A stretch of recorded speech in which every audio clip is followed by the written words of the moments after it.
Madam Mangli issue మీకు తెలిసే ఉంటుంది. అసలు ఎక్కడి దాకా ఎళ్తుంది? అసలు అప్‌డేట్స్ ఏంటి? అప్డేట్స్ చాలా రచ్చరచ్చ జరుగుతుంది. కానీ పాపం మంగ్లీ ఎందుకు ప్రతిసారి ఇలాంటి వాటిల్లో ఇరుక్కుంటూనే ఉంటుంది. హ్మ్. మొన్న కూడా మనం చేసాం ఒక వీడియో. తను ఒక ఒక ఆర్టిస్టు ఒక స్థాయికి వచ్చిన తర్వాత నెక్స్ట్ వేసే ప్రతి అడుగు చాలా జాగ్రత్తగా వేయాలి. హ్మ్. ఎందుకంటే ఒక స్థాయికి వచ్చిన వాళ్ళ మీద అందరి దృష్టి ఉంటుంది. తను చాలా అంటే చాలా బీద పరిస్థితి నుంచి ఈ స్థాయికి వచ్చింది. హ్మ్. ఆమె ఒక చిన్న గుడిసె అని చెప్పారు, నాకు తెలీదు. హ్మ్. ఒక చిన్న గుడిసెలో ఒక తమ్ముడు, ఒక చెల్లె, తల్లి, తండ్రి వాళ్ళు పొలం పనికి వెళ్ళేవాళ్ళు. ఈమె అన్నీ చక్కగా అందరికీ చేసి క్యారేజీ సర్ది అమ్మ నాన్నకి ఇచ్చి పొలానికి తను కూడా చదువుకోవడానికో దేనికో వెళ్ళేది. హ్మ్. అటువంటి ఎంత ఏమంటారు, ఒక సామాన్యమైన ఒక సహజమైనటువంటి ఒక ఆడపిల్ల అంత కష్టం అంటే ఏంటో తెలుసు, ఫ్యామిలీ వాల్యూ తెలుసు. హ్మ్. ఉమ్, తన వంతు పాత్ర ఏంటో కూడా తనకు తెలిసినప్పుడు, అప్పుడు తెలిసినప్పుడు, ఇప్పుడు సమాజంలో తన పాత్ర ఏంటి అనేది తెలియకపోవడం చాలా దురదృష్టం. రైట్. ఒక సింగర్ కానీ, ఒక సినిమా తీసే నిర్మాత కానీ, దాన్ని డైరెక్ట్ చేసే డైరెక్టర్ కానీ, హ్మ్. లిరిక్స్ రాసే లిరిసిస్టులు కానీ, వీళ్ళందరూ కూడా సమాజానికి ఎంతో బాధ్యత వహించవలసిన పాత్రలో ఉంటారు వీళ్ళు. హ్మ్.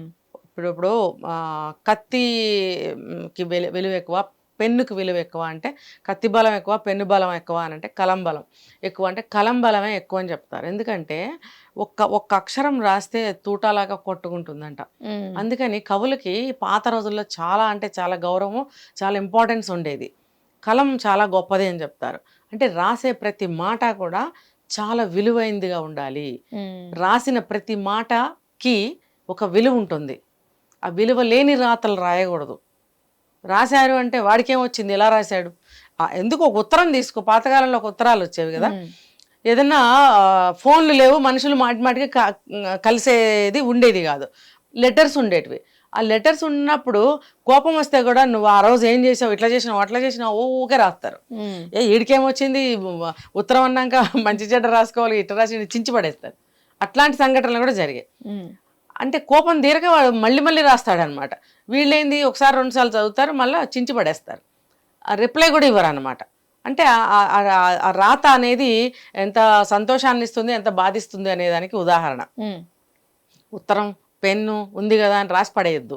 మనం రాసేదని ఒక బంధాన్ని ఇంకా ముందుకు తీసుకెళ్ళగలగాలి. హ్మ్. రాసిన ప్రతి మాటకు ఒక విలువ ఉండాలి. అవతల వాళ్ళని బాధించొద్దు. నేను రాసేస్తాను వాడు ఏడుస్తాడు ఇవాళ అని అంటే నీ ఆనందం నువ్వు చూసుకున్నావు, అవతల వాడు ఎంత ఏడుస్తాడు, ఎంత బాధపడతాడు, అది నీకు అవసరం లేదా?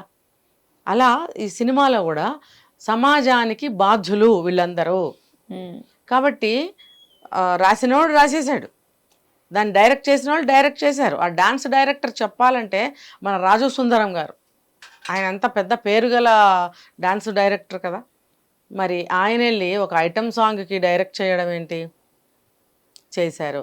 మరి దాన్ని వాళ్ళు పాట రాసింది పరమ గలీజ్గా రాశారు, దాని అర్థాలు సరే వాళ్ళందరూ అది చేశారు.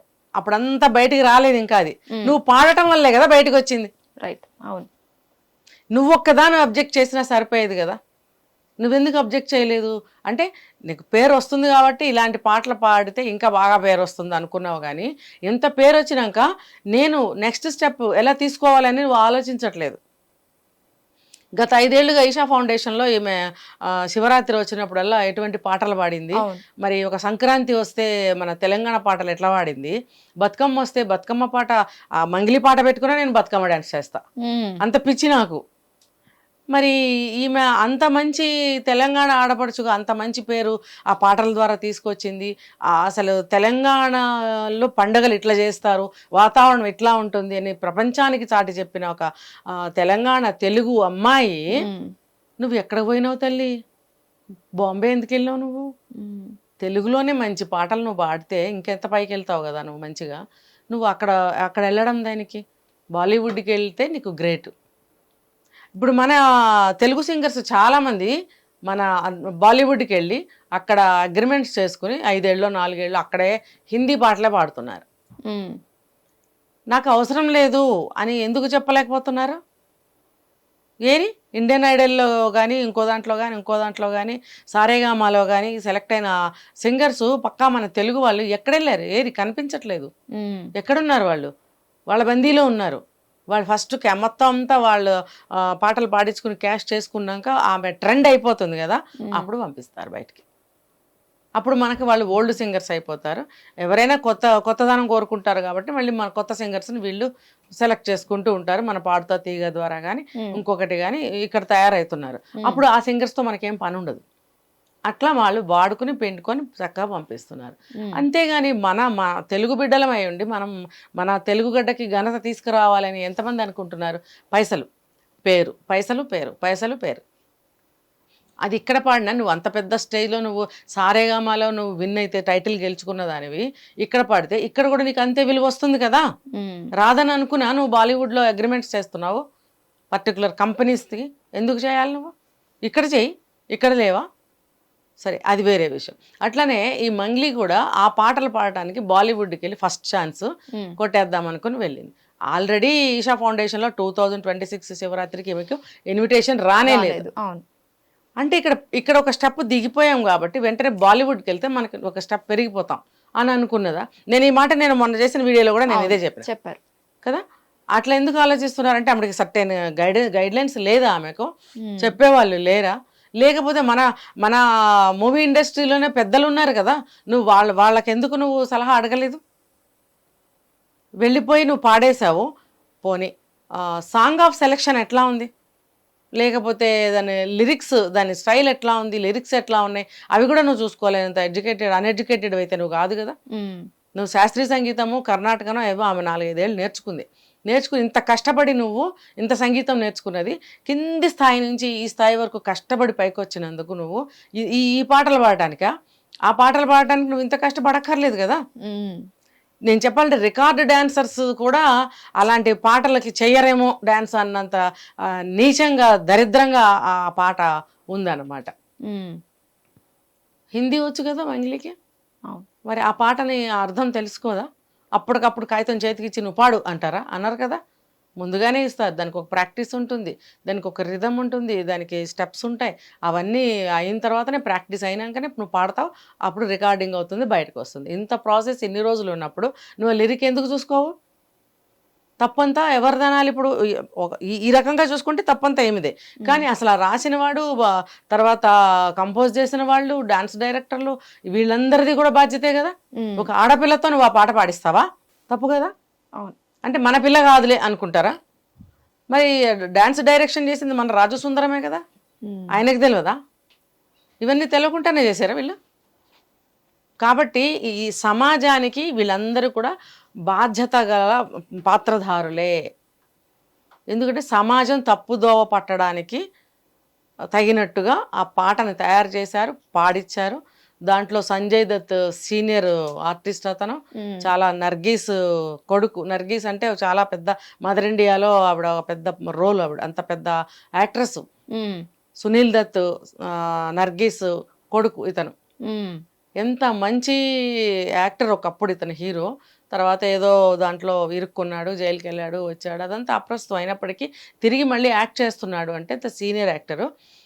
ఏ పాట తీసుకోవాలని ఆయనకి విజ్ఞత లేదా? దట్టు అది ఐటమ్ సాంగ్. నోనా ఏదో పేరు ఆవిడ అంటే 6 అడుగుల అమ్మాయి ఉంటే చాలు సెలెక్ట్ చేసేసుకోవటం, ఈ ఏదో పాటల్లో పెట్టేయటం, ఇంతంత గుడ్డలు కట్టడం ఆడపిల్లలకి. ఇతనేమో సీనియర్ యాక్టర్ అయ్యుండి ఆమెతోటి క్లోజ్ మూమెంట్స్తో డ్యాన్స్ చేయడం. ఆయన వయసు 60-65 ఉంటాయి. ఆ ఏజ్లో అవసరమా ఐటమ్ సాంగ్ అట్లా చేయడం? మరి మన చిరంజీవి గారు చేశారు మొన్న ఒక సినిమాలో, ఎంత నీట్గా ఉంది అది. మరి చూసేనే నేర్చుకోకర్లేదా? మనం ఏది చేసినా మన సమాజానికి ఒక చెడుని తీసుకురాకూడదు, ఒక చెడ్డ పేరు తీసుకురాకూడదు. ఆ లిరిక్స్ కూడా ఎంత దరిద్రంగా నీచంగా ఉన్నాయంటే మంగ్లీకి నోరు ఎలా వచ్చింది? అది హిందీ లిరిక్స్. తెలుగులో కూడా మనకి చంద్రబోస్ గారు మార్పులు చేసి రాశారట. నేను ఎంత వండర్ అయ్యాను అనమాట. చంద్రబోస్ గారు దాన్ని తెలుగులో రాశారు అంటే యాజ్ ఇట్ ఈస్గా రాయాలి, మార్చినప్పటికీ అసలు ఆ పాటని తెలుగులో రాయడానికి ఆయన ఒప్పుకోకూడదు. నేనైతే ఒప్పుకోను. ఆయన రాయడం అనేది నేను ఒప్పుకోవట్లే ఇప్పటికీ కూడా. తెలుగులో రాశారు, మంచి లిరిక్సే రాశారు. అయినప్పటికీ కూడా ఆ పాటకు రాయటం అనేది నాకు నచ్చల. ఆయన కనిపించినా కూడా నేను ఇదే మాట చెప్తా. అంటే మీరు చంద్రబోస్ గారి గురించి అన్నారు కాబట్టి నేను ఈ మాట అడగాల్సి వస్తుంది. పుష్ప సినిమాలో కూడా సేమ్ అదే పాట రాశారు కదా. ఊ అంటావా ఊ అంటావా అని అంటే దానికి చంద్రబోస్ గారు చాలా క్లారిటీ ఇచ్చారు ఒక షోలో. ఏమనంటే మగవాడి బుద్ధిని తెలియజేశాం. అది ఒక ఐటమ్ సాంగ్లో ఒక డాన్సర్ తన వేలో చెప్పింది. మగవాడి బుద్ధి ఇలా ఉంటుంది అనేది తన స్టైల్లో ఒక ఐటమ్ గర్ల్ ఐటమ్ సాంగ్లో ఆ విధంగా చెప్తుంది అని క్లారిటీ ఇచ్చారు ఆయన. ఇందులో మగవాడి బుద్ధిని నేను రాశాను, మగవాడిని అయినప్పటికీ కూడా, కాబట్టి ఆ పాట అందుకే హిట్ అయింది, ఎక్కడ అశ్లీలం లేదు అని ఆయనే క్లారిటీ ఇచ్చారు. కానీ ఇప్పుడు ఇంత వివాదంలో చిక్కుకుంది ఈ పాట. దట్టు మన తెలుగు పిల్లలు అక్కడ పాడింది. మన సౌత్ ఇండియనే రాజు సుందరం గారు దీనికి డాన్స్ డైరెక్షన్ చేశారు. చేసినప్పుడు ఈయన ఆ పాటకి నేను తర్జుమా చేస్తానని ఒప్పుకొని ఉండకూడదు. యాజ్ ఇట్ ఈజ్ చేయలేదు, ఖచ్చితంగా చేయలేదు. కానీ 1-2 శబ్దాలు పడినాయని చెప్పి విన్నాం. మరి ఈయన అసలు ఆ పాటకు ఒప్పుకోకూడదు. ఇంకా కొన్ని వాళ్ళు ఏమంటారు దాన్ని కాపీ చేసి సేవ్ చేసుకుని ఆ పాటని యూట్యూబర్స్ కూడా ఉపయోగిస్తున్నారు. ఆ పాటని ఆల్రెడీ దాన్ని బ్యాన్ చేశారు యూట్యూబ్స్లో అని చెప్తున్నారు. ఎందుకంటే సెంట్రల్ గవర్నమెంట్కి కానీ ఈ సెన్సార్ బోర్డు వాళ్ళకి కానీ all India film actors association వాళ్ళు వీళ్ళందరూ కూడా ఒక అడ్వకేట్ వీళ్ళందరూ కూడా సెంట్రల్ గవర్నమెంట్కి కంప్లైంట్ చేశారు. చేయడం వల్ల యూట్యూబ్లో దాన్ని బ్యాన్ చేసినప్పటికీ కూడా ఆల్రెడీ వినేసి ఉంటారుగా. అవును, వినేసి సేవ్ చేసుకున్న ఉంటారు కదా వాళ్ళు, ఏమంటారు వాళ్ళని, చాలా ప్రబుద్ధులు. మరి వాళ్ళు మళ్ళీ యూట్యూబ్లో పెట్టి దాన్ని వ్యూస్ కోసమో డబ్బుల కోసమో చేస్తే చాలా కర్మ అనమాట. ఇప్పుడు అది కూడా బ్యాన్ చేయాలి, అలా కూడా ఉపయోగించకూడదు అనేది ఒక రూల్ పెట్టాలి. ఇప్పుడు మనం ఆ పాట తీసుకుంటే హిందీలో ఏమా ఫాస్ట్గా ఏమా ఫీల్గా పాడేసింది ఆవిడ.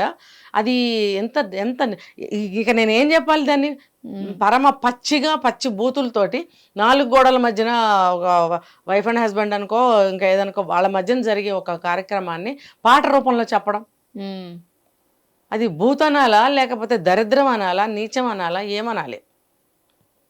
మనం అది చెప్పుకోవాలి అని అంటే నేను అది హిందీ లిరిక్స్ రాశాను. ఇది దాదాపు హిందీ లిరిక్స్ చాలా మందికి అర్థం అవుతాయి. అర్థం కాని వాళ్ళకి మనం ఏం చెప్పాల్సిన అవసరం లేదు. అయితే ఏంటంటే చూడు, పెహలే ఉఠాలే అందర్ वो डाले, नीचे एक बूंद न गिराए, खाली करके निकाले, मुझ पे न गिराना, मुझ लगता है डर, भेद खुल ना जाए ना संभल के घर, चूसेगा या छाटेगा जो करेगा कर, तेरे बाटिल पे पड़ेगा किसी का नजर. అసలు మంగ్లీకి బుద్ధి ఉందా? నేను డైరెక్ట్గా అడుగుతున్నా, మంగ్లీ నీకు బుద్ధి ఉందా? నీకు హిందీ రాదా? అమాయకురాలివా? 14 ఏళ్ల పిల్లవా? నీకు బుద్ధి లేదా ఇలాంటి పాట పాడటానికి? నేను పాడను అంటే నీకు పేరేమన్నా తగ్గిపోతుందా? ఇంకా పెరిగేది నీకు. నేను ఈ పాట పాడను అని నువ్వంటే నీకు ఇంకా పేరు పెరిగేది. ఎంత గౌరవనీయమైనటువంటి పాటలు ఇక్కడ పాడి అక్కడికి పోయి ఆ పాట పాడటానికి నీకు శని పట్టినట్టుంది. ఆమెకు ఒక దరిద్రమో శనో పడితేనే చెడు మార్గానికి పోతాం. కాబట్టి ఇలాంటి పాటలు ఆమె అసలు ఇంకా చెప్పాలంటే మరి ఆ మూవీ రిలీజ్ అయ్యిందో లేదో నాకు తెలీదు. ఆ పాట తీసేయటం బెటర్ ఆ సినిమాలోంచి. ఐటమ్ సాంగ్స్ ఎన్ని లేవమ్మా? ఏదన్నా ఒక సాంగ్ పెట్టుకోవచ్చు కదా. ఇది ఐటమ్ సాంగ్ లాగా ఉందా నీకు? అన్నం తినేవాడు ఎవడు ఈ పాట రాయడు, అన్నం తినేవాడు ఎవడు ఈ పాట పాడడు. పాట పాడటం ఏంటి దాన్ని? ఆ విషయాల్ని పాట పాడటం ఏంటి? సోది చెప్పిరాపో ఇంటింటికి పోయి సోది.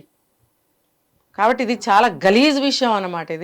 దీని మీద మరి ఆ పాట రాసిన వాడి మీద కూడా కఠిన చర్యలు తీసుకోవాల్సిందే. మనం ఏం చేయలేము, రాసిన వాళ్ళు. కానీ 5 భాషల్లో దీన్ని రిలీజ్ చేశారంట. కన్నడలో, తమిళ, తెలుగు, మొత్తానికి 4-5 భాషల్లో. అవసరమా మనకి పాటని మనం తీసుకొని, లేకపోతే ఆ సినిమాని మనం మళ్ళీ డబ్ చేసుకొని మనం రిలీజ్ చేయటం మనకు అవసరమా? ఇది ఇప్పుడు ఈ మధ్య వస్తున్న సినిమాలు ఇట్లానే చేస్తున్నారు. ఒకడు తీస్తాడు, అన్ని భాషల్లో రిలీజ్ చేసుకోవడం.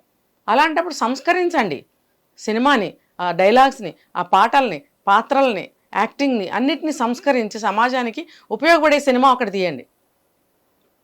ఏమన్నా ఉపయోగపడే సినిమాలు అనేవన్నీ అంతా దాని పేరేంటో ఆ సినిమా పేరు, అంతా రౌడీజం సినిమాలు. ఎవరికైనా ఉపయోగపడుతుందా? కాబట్టి ఇలాంటివి చూడటం వల్ల యూత్ ఖచ్చితంగా చెడిపోయింది, ఆల్రెడీ చెడిపోయిందేమో. ఇంకా అవే పాటలు నోట్లో వస్తుంటాయి వాళ్ళకి, ఎక్కడ పడితే అక్కడ వాగారనుకో ఆ పాటని, పరిస్థితి ఏంటి? కాబట్టి యూట్యూబ్లో ఎవరైనా ప్రసారం చేసినా, రీల్స్ తీసినా వాటిల్ని కూడా వీళ్ళు బ్యాన్ చేయాలి, దానికి రైట్స్ ఇవ్వకూడదు, ఈ పాట ఎక్కడా వినిపించడానికి వీల్లేదు. రైట్. నేను ఈ కెమెరా ముఖంగా నేను చెప్తున్నాను. Right, thank you so much madam, మంచి ఇన్ఫర్మేషన్ షేర్ చేసుకున్నారు. సో చూసారు కదా, ఇది ఇవాళ ఎపిసోడ్. మరో ఎపిసోడ్ తో మళ్ళీ ముందు పడకకి వాచింగ్ హిట్ టీవీ. నమస్తే. హిట్ టీవీ యాప్, ఇందులో short news, live news, entertainment shows, movies, digital magazines తో పాటు మీ జిల్లా వార్తలను కూడా ఫ్రీగా చూడొచ్చు.